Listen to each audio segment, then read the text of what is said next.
talk about the issues, a little bit more about the issues. I have a press conference at 1, so I'm not going to be able to stay the whole time, and I just wanted to let you know that. So I wanted to talk a little bit, and I would like to, if possible, really take a few questions, because I think it's most important to talk about the issues. Many or most of you probably know who I am and know what I stand for. And I was born and raised in Bond Hill by my fabulous anti-racist feminist mother who made a choice to raise us in Bond Hill. Could have raised us anywhere. Could have raised us anywhere. But I remember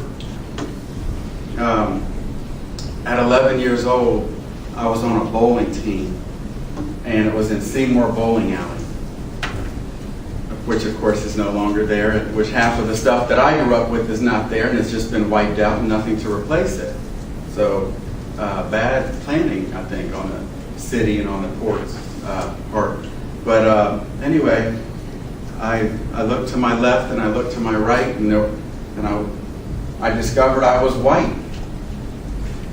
I was the only white person in the entire bowling alley, and I didn't really, none of that had really, you don't, as a kid, me as a kid, because, my godmother is African American, my godfather is African American, that was my life. But I didn't really know about color and stuff, except when we would go over to the candy store, which was across Rhode Island.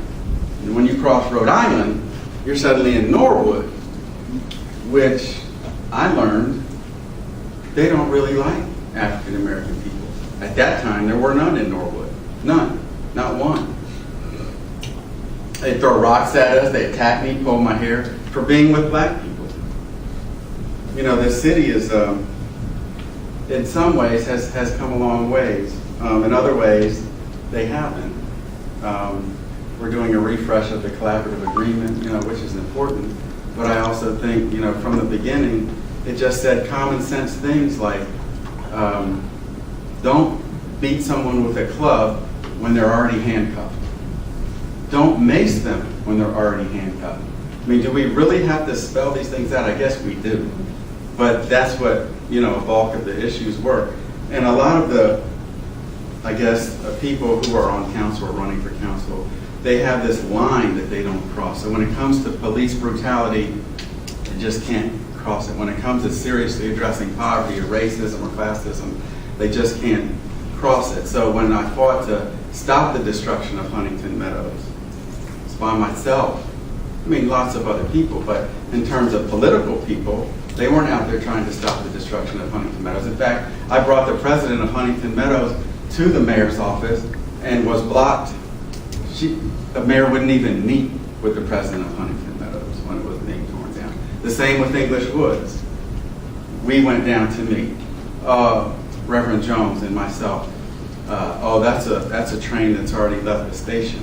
So all of this destruction of low-income housing, or affordable housing, I should call it, Huntington Meadows, Lincoln Court, Laurel Homes, English Woods, half of Over the Rhine, a lot of the West End. When you add all those numbers together, what are we short? 28,000 people, 28,000 units?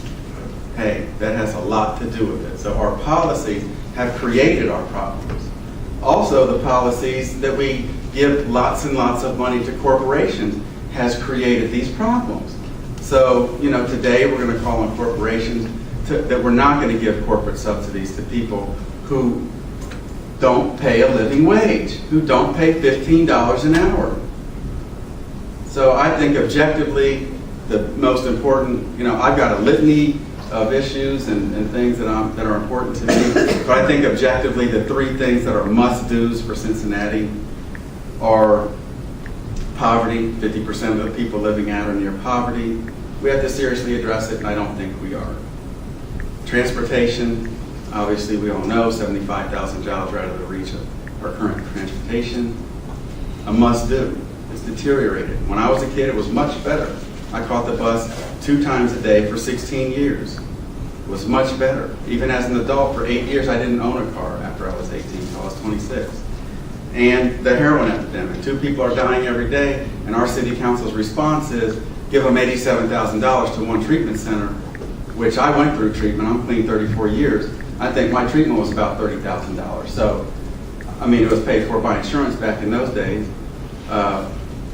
But 87 is woefully inadequate to address an epidemic that kills 2 people a day. If you have any questions about poverty or any of the other issues, it's just that I had to leave about 20 till 1. Right. Why don't we have all of you